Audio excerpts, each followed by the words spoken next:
તો મોરબી ઝૂલતા બ્રિજ દુર્ઘટના મામલે ગુજરાત હાઈકોર્ટમાં અરજી દાખલ કરાઈ છે। વચગાળાના વળતર બાદ પીડિતોએ કરેલી માંગ અંગે ઓરેવાનો જવાબ સામે આવ્યો છે। વધારાના વળતરની માંગણી સામે ઓરેવાએ વળતર આપવાનો ઇનકાર કર્યો છે। ઓરેવા વતી એકાઉન્ટન્ટે ગુજરાત હાઈકોર્ટમાં સોગંદનામું કર્યું છે। ઓરેવાએ અત્યાર સુધી ₹16 કરોડનું ચૂકવણું કર્યું છે। આ ઉપરાંત વાર્ષિક 1 કરોડનો ખર્ચ આવતો હોવાની પણ રજૂઆત છે।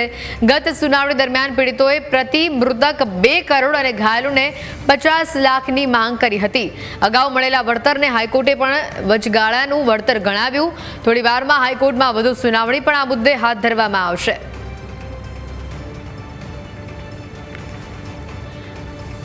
અનાજ અંગે વધુ માહિતી મેળવીશું। સંવાદદાતા જયેશ અમારી સાથે સીધા જોડાયા છે। અહીંયા જયેશ, જે પ્રકારે માંગ કરવામાં આવી છે, પીડિતો દ્વારા 2 કરોડની માંગ કરવામાં આવી હતી અને હવે જે ઓરેવા ગ્રુપનું નિવેદન સામે આવ્યું છે, આખા ઘટનાક્રમમાં હવે થોડી વારમાં વધુ સુનાવણી કોર્ટમાં વધુ હાથ ધરવામાં આવનાર છે।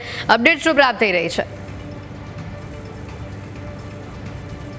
હેતવી, મોરબી ઝૂલતો પુલ જે દુર્ઘટનાગ્રસ્ત થયો હતો ને તેમાં જે પ્રકારે મૃત્યુઆંક છે તે ઊંચો થયો હતો ને ત્યારબાદથી ગુજરાત હાઈકોર્ટ છે તેમના દ્વારા સુઓ મોટો અરજી છે તે લેવામાં આવી હતી ને ત્યારબાદ જે પીડિતોને વળતર છે તે ચૂકવવાની તે સહિતની તમામ પ્રક્રિયાઓ છે તે અત્યારે ચાલી રહી છે। જે કલેક્ટર મોરબીના છે તેમના હસ્તગત આ તમામ પ્રક્રિયા થઈ રહી છે ને એવામાં પીડિતો છે તે એમણે ગુજરાત હાઈકોર્ટમાં એક વિશેષ અરજી છે તે દાખલ કરી હતી। તેમણે માંગ કર્યું હતું કે જે મૃતકો છે તેમને 2 કરોડનું વળતર આપવામાં આવે ને ઘાયલો છે તેમને 50 લાખનું વળતર આપવામાં આવે। એ દરમિયાન 16 લાખ જેટલું વળતર છે તે જે બ્રિજની દેખરેખ કરતી હતી તે જયસુખ પટેલની કંપની ઓરેવા છે તેમના દ્વારા અત્યાર સુધીમાં ચૂકવી દેવામાં આવ્યું છે। એ પ્રકારની એક વિશેષ એફિડેવિટ છે તે આજે ઓરેવા કંપનીના જે સીએ એકાઉન્ટન્ટ છે તેમના દ્વારા કરવામાં આવ્યું છે ને તેમાં એમણે એફિડેવિટમાં એ વાતનો ઉલ્લેખ કર્યો છે કે જે વધારાને વળતરની માગણી કરવામાં આવી રહી છે તે હવે કંપની આપી શકે તેમ નથી અને કંપનીએ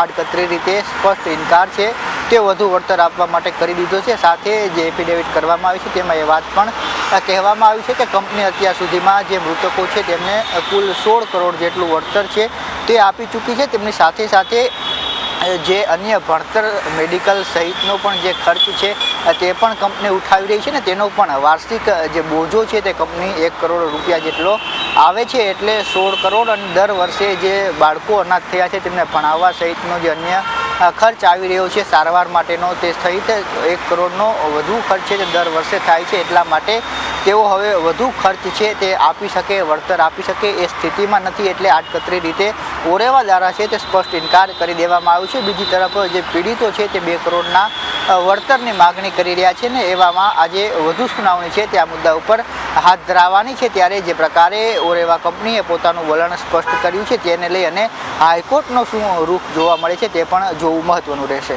બિલકુલ જયેશ, આભાર માહિતી બદલ।